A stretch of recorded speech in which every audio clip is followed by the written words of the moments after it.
The world is not heading toward war. It is already inside it. This is the most violent moment since World War II. Not in theory, in numbers, in airstrikes, in capital cities burning. 9 capitals were hit by state-led attacks in a single year. 9. That is not instability. That is a system breaking. What used to be unthinkable is now routine. Missiles over Kyiv, strikes near Moscow, bombs in Beirut, Tehran, Tel Aviv, and the world barely pauses. Here is the uncomfortable truth. War today is no longer an exception. It is becoming the operating system of global politics. And here is the deeper shock. The most dangerous conflicts are not always the ones getting attention. Some wars kill silently. Some escalate loudly. But only a few are treated as important. If you think this is just another bad year, you are missing the signal. Because what is collapsing right now is not peace. It is restraint. Stay with me. Because to understand where the world is going next, we first need to understand why the old rules no longer work. Now, let's define the problem clearly. What makes this moment different is not just the number of conflicts. It is how they are being judged. The global system is now split into 2 realities. One where violence is frequent. Another where only certain violence matters. Experts tracking conflict risks see this clearly. Most scenarios unfolding today have a high chance of happening, many of them within months, not years. Yet only a fraction are treated as serious threats. Why? Because impact is no longer measured in human lives alone. It is measured in proximity to power, to major states, to strategic interests, to the balance between great powers. This creates a dangerous distortion. Conflicts in fragile states escalate with little urgency. Mass atrocities remain likely, yet sidelined.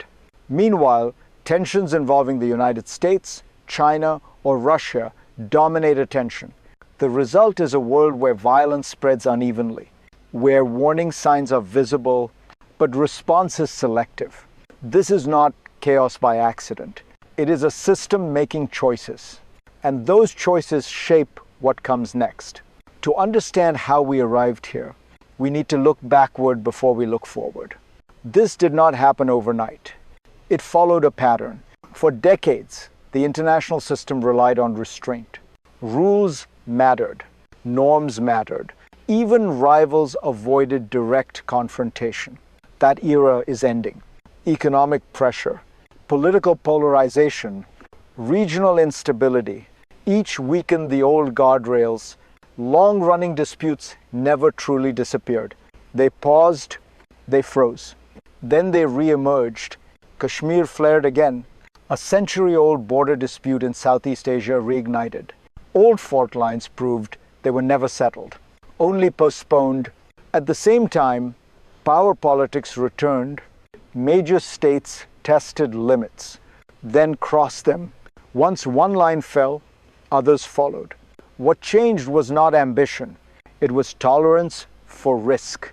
Direct confrontation between powerful states, once avoided, became imaginable, then executable, then real. Meanwhile, internal wars grew deadlier.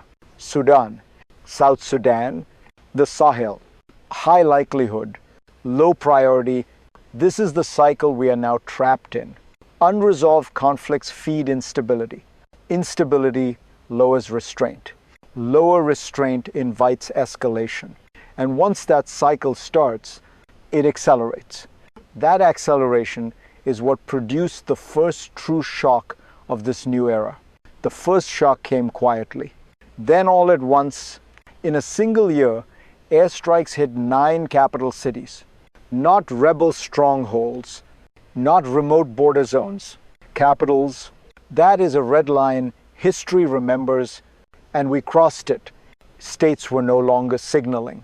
They were striking directly, deliberately. This was not proxy warfare. It was power confronting power. The United States, Iran, Israel, Russia, others watching closely, Each strike carried a message, but together they sent a louder one. Restraint was no longer guaranteed. At the same time, another crisis unfolded in near silence. Sudan's civil war deepened. Mass atrocities became more likely. The probability was the highest of any scenario. Yet the impact was labeled low. That contrast matters. One crisis dominates headlines. Another devastates millions unnoticed. This is the fracture at the heart of today's world. Violence is not judged by scale alone. It is judged by who is involved, and once that logic takes hold, it changes how states behave. They push further. They risk more. Because the lesson seems clear. Some fires bring consequences, others burn in the dark, and that lesson did not go unnoticed. Beneath the headlines, a deeper mechanism is at work. The world is no longer governed by deterrence alone. It is governed by prioritization. Not every conflict is equal. Not every war triggers urgency. Only those tied to major powers do. This creates a hierarchy of violence. At the top are clashes involving the United States, China, and Russia. They are watched, measured, ranked as high impact. Below them are wars in fragile states, likely deadly, but strategically distant. This logic reshapes behavior. States learn where the limits are. They test them, then move again. When great powers are involved, escalation is expected. When they are not, suffering is tolerated. That is the hidden engine. It explains why some crises explode onto the global stage, and others are quietly managed or ignored.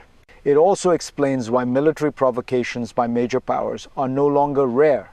They are anticipated, almost normalized. Once risk becomes acceptable, power fills the vacuum left by restraint. And when power moves without restraint, the system begins to shake. That tension set the stage for the next surge.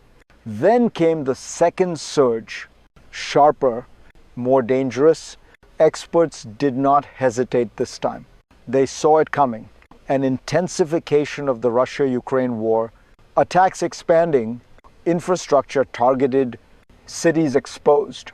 At the same time, another line glowed red. The Taiwan Strait, a cross-strait crisis judged not as remote, but plausible, soon and closer to home for Washington, when Ordry's military operations escalated in Venezuela. From pressure to presence, from signaling to direct strikes, these were not isolated risks. They were connected. Each involved a major power. Each carried a high probability. Each carried a high impact on U.S. interests. That combination is rare and explosive. This is what separates background conflict from system-level danger. Not how many people suffer, but how close the violence gets to the core of power. When multiple high-impact crises rise together, there is no margin for error. One miscalculation, one escalation too far, and containment collapses. This is the moment experts fear most. Not a single war, but overlapping ones. And when that happens, the cost is never abstract. It lands on ordinary people. If you are wondering where you fit into all of this, the answer is uncomfortable. Because the consequences do not stay on maps. They move into daily life. When great powers clash, prices rise. Energy becomes volatile, food chains break. Markets shake. You feel it before you understand it. At the gas station, at the grocery store, in job security, in uncertainty. And here is the cruel paradox. Most people affected by these conflicts have no voice in them. They do not vote on escalation. They do not approve airstrikes. Yet they absorb the shock. In fragile states, civilians pay with their lives. In stable ones, people pay with anxiety and erosion of trust. Trust in institutions, trust in leadership, trust in the future. This is how global conflict becomes personal. Not through ideology, but through pressure. If this analysis helps you see the world more clearly, pause for a moment. Share it, because understanding is the first form of defense. And stay with me, because what happens next does not stop at borders. The shockwaves do not stop with individuals. They travel outward.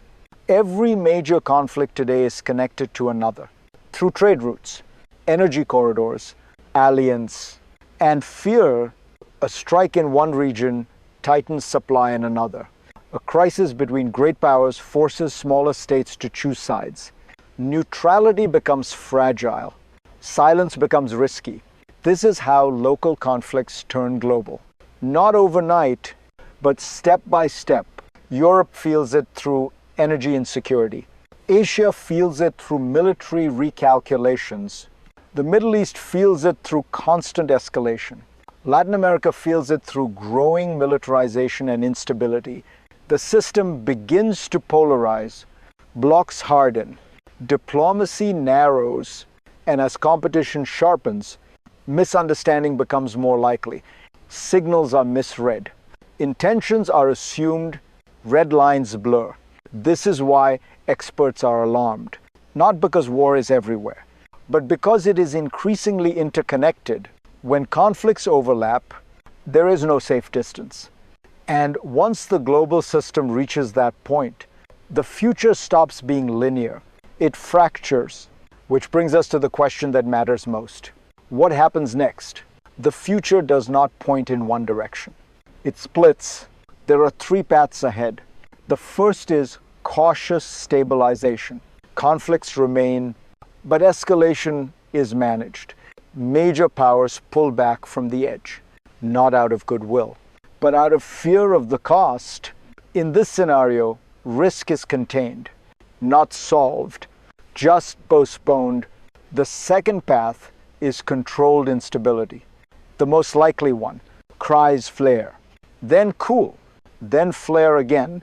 The Russia-Ukraine war grinds on. Tensions around Taiwan rise and fall.